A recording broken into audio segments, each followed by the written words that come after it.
ఓం శ్రీ మహాగణాధిపతయే నమః. శ్రీ మహాసరస్వత్యే నమః. భవమంత్ర ఛానల్లో ఈ రోజున మనం అమావాస్య గురువారం గురించి ఒక చిన్న తంత్రాన్ని తెలుసుకుందాం. ఈ తంత్రం మంత్రానుష్ఠానపూర్వకంగా ఉండకుండా చిన్న నామపూర్వకంగా ఉంటుంది. అయితే ఈ మంత్ర అనుష్ఠానం చేస్తే మరలా జీవితాంతం కూడా మంత్రాన్ని అనుష్ఠానం చేస్తూ ఉండడం వలన కానీ, లేదా ఆ మంత్రశక్తిని తట్టుకోలేక మనిషిలో కొన్ని విపరీతమైన లక్షణాలు కలుగుతాయి. కాబట్టి అలా కాకుండా సాత్వికంగాను మనకి చాలా అనువుగా ఉండేటువంటి చిన్న తంత్ర విధానాన్ని తెలుసుకుందాం. అమావాస్య గురువారము అనగా తేదీ జూలై 24వ తారీఖు గురువారం అమావాస్య అయింది. ఆ రోజు ఉదయము పునర్వసు నక్షత్రం ఉంది. సాయంత్రం పూట పుష్యమి నక్షత్రం వచ్చింది. ఎవరికైతే దృష్టి దోషములు, శత్రుపీడలు, అలాగే అప్పులు, రుణరోగాది బాధలు ఉన్నాయో వారందరూ కూడా ఈ రోజున నేను ఫోటోలో పెట్టేటువంటి ధూమవతి మాత యొక్క ఫోటో ముందు నేను చెప్పబోయేటువంటి నామాలతో చిన్న తంత్రం చెయ్యాలి. ఎలాగయ్యా అంటే, కొంత విభూదిని, ఒక నువ్వుల నూనె దీపాన్ని ఏర్పాటు చేసుకోండి. సాయంత్రం సమయంలో, సాయంత్రము ఎంత ఆలస్యం అయితే అంత మంచిదన్నమాట.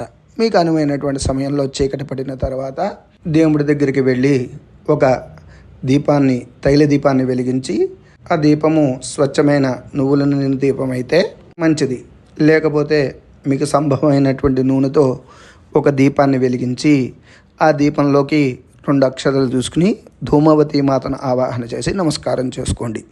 చేసిన తర్వాత ముందుగా గణపతిని, గురువుని కానీ, శివారి గురవే నమః అని కానీ ధ్యానించి, తర్వాత ధూమావతి, ధూమ్రవర్ణ, కాత్యాయని, కౌశికి, కలి, క్రూరదృష్టి, విరూపాక్షి, శుష్కాంగి, కపాలిని, విశ్వమాత, జ్వాలిని, మహాయోగిని, అంబిక అని చెప్పి అమ్మవారికి నమస్కారం చేసుకుని విభూదిని చేతిలో పట్టుకుని ఈ నామాలని 3 సార్లు కానీ, 5 సార్లు కానీ, 11 సార్లు కానీ చదివి కొంత విభూదిని ఆ దీపం మొదట్లో ధూమావతిగా భావించి అమ్మవారి పాదాల దగ్గర వేసినట్టుగా వేయాలి.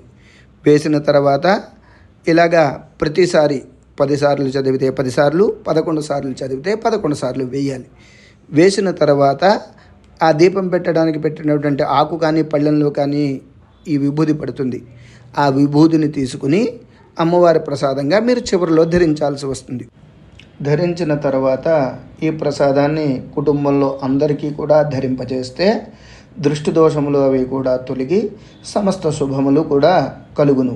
అయితే మర్నాడు అమ్మవారికి నివేదన పెట్టినటువంటి ప్రసాదము ఏదైతే ఉందో, నువ్వులు, బెల్లము అద్ది లేదా చిమ్మిలి ఉండను కానీ నివేదన పెట్టి చిన్న ఉండలుగా చేసి దాన్ని కాకులకు వేయాలి. అలాగే మీరు ఏ సమయంలో కూడా ఈ ధూమావతి ఆరాధన ఉదయం చేసినా, రాత్రిపూట చేసినా కూడా మీకు కాకులు అరిచినటువంటి శబ్దం కనుక వినబడితే ఈ ధూమావతి మాత మీ యొక్క మాటను వింటున్నట్టే. కాబట్టి మీకు సమస్త శుభములు కలిగి ధూమావతి అనుగ్రహం చేత గ్రహపీడలు, గ్రహబాధలు, ఆర్థిక బాధలు, ఇంట్లో ఉండేటువంటి దరిద్రములు అన్నీ కూడా తొలగి సమస్త శుభములు కలుగును. శుభం, విశేషంగా శత్రుజయం కూడా కలుగును. మీ భవమంత్ర శుభము.